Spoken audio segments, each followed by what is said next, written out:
Hi, Jay! Welcome back to our YouTube channel. Kamusta? Nakapagkape na ba kayo? Okay, so... Parang langaw. So, yung Jays, ang pag-uusapan natin ngayon is magre-react kami sa mga another reaction video pala to. Bro, sa parang nagano na kami, try na to na jump scare. So, ito yung pangatlo, parang paano kami magre-react sa mga gross videos. like, parehas kami tatlong madidirehin. So, hindi ko lang alam kung anong mangyayari. Nakatingin na ba tayo? Ito. Yay! Sige, butas-butas. Ito na, bigyan na. Sinika, kinikila butas. So, lahat ng yan, i-discuss natin over. Sige na, makalimutan yung intro. Okay, so let's see this number 1 video. So, are you ready? Yeah! Go, go, go! So, let's see. Hypertrichosis is a condition that results in the excessive growth of hair all over the body. Hindi naman While there is no gross cure yun. for hypertrichosis, it can be managed with Bubo? medication, Oo, laser maano, treatments, excess. Hold your nose and Okay, brace so ito na yung yourself. video. Here are some of the grossest things we've ever seen, smelled, or tasted. First up, I'm about to taste the most expensive cup of coffee in the world. Oops, ng ano, Inside Edition's diba? Jim Murray was essentially drinking cat poop. Oh, The cat- $90 cat cup poop. of Joe is Malinis made from naman a daw bean yun. that is first So, hindi digested by a nakamahal civet ng cat. The cat eats Ayan, the oh, coffee yan. cherries. Then it does its business, and the seeds in the cherries are dried and roasted into coffee beans. What did Jim think of the poo brew? It's very smooth. To reiterate, that coffee was once inside a cat. And this may be the grossest act ever on America's Got Talent. These guys disgusted the crowd and judges alike with their spit takes. And it wasn't just water. They also used ketchup, mustard, and Talaga, raw America's egg. Got It's the Talent. most stupid act we've ever had on the finals of AGT. Inside Edition caught up with the so-called human fountains.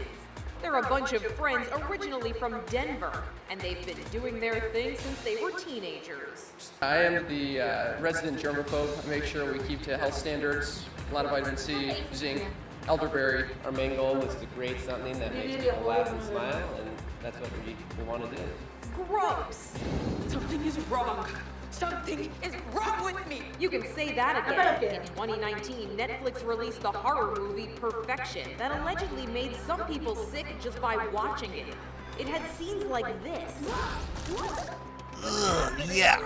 Vomit is not actually something that we see in horror films a lot. We see a lot of blood, we see a lot of viscera, we see stabbings, and across the board, we as a population tend to be kind of cruel when it comes to vomit. That's kind of this line that doesn't get crossed very often. And hey, look, it's rubber ducky bacteria. Researchers cut open the bath toys to reveal thriving germ communities inside. What's worse, when the researchers tested the liquid emitted by the rubber duckies, they found potentially harmful bacteria. That included staph and strep. Those little bugs can send you to the hospital.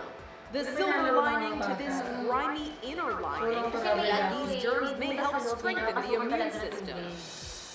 Next, check out this house. It's a wreck, and it was on the market. From the living room to the kitchen to the bathroom, it needed the deepest of cleanings. And amazingly, the asking price was $475,000. This is the living room of this ugly house. It's 3 bedrooms, 2 baths, and this is the good part. It's all downhill from here. The garage looked like a jungle, and tree roots had cracked open the floor. The bathroom wasn't any better. You can see roots coming up through the Matagal floor. maluluma na siguro, no? Pag This is the ganyan. master shower. The house's realtor called it the ugliest home he'd ever tried to sell. I'll use my foot. Oh, wow. Look at that. Does it water work?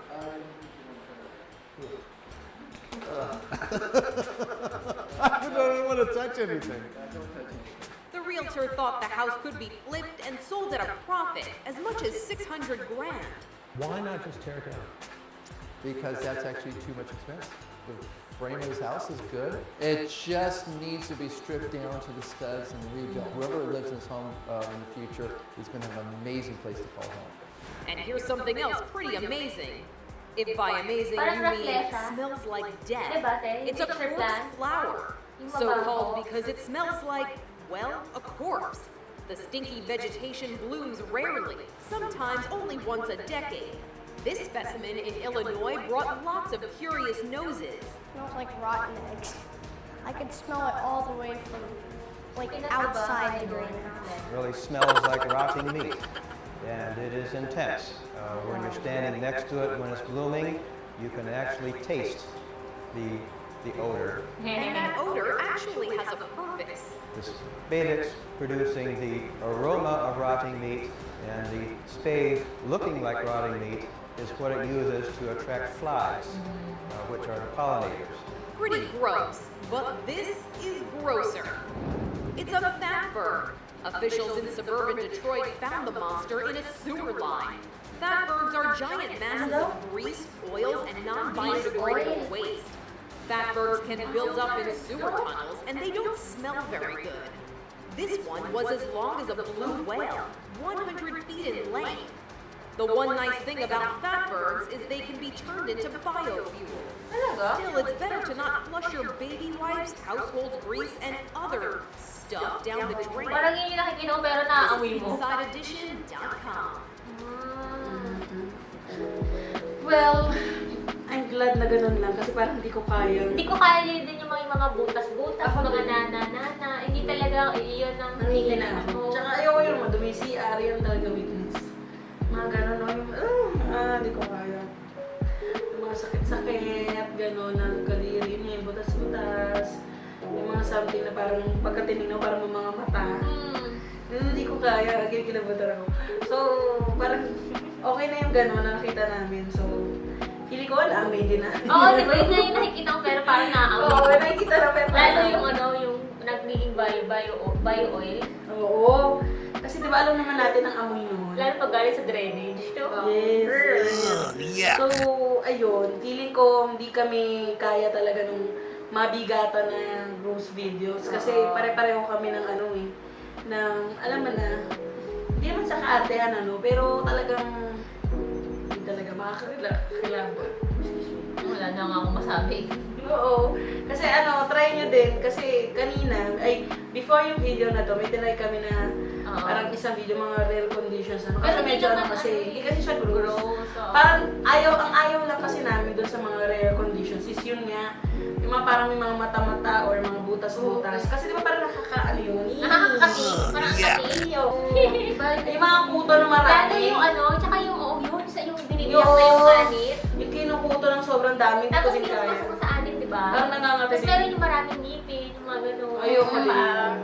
Magaling kasi hindi kami nangilabot na yun. Kaya nga, so sobrang, ewan ko.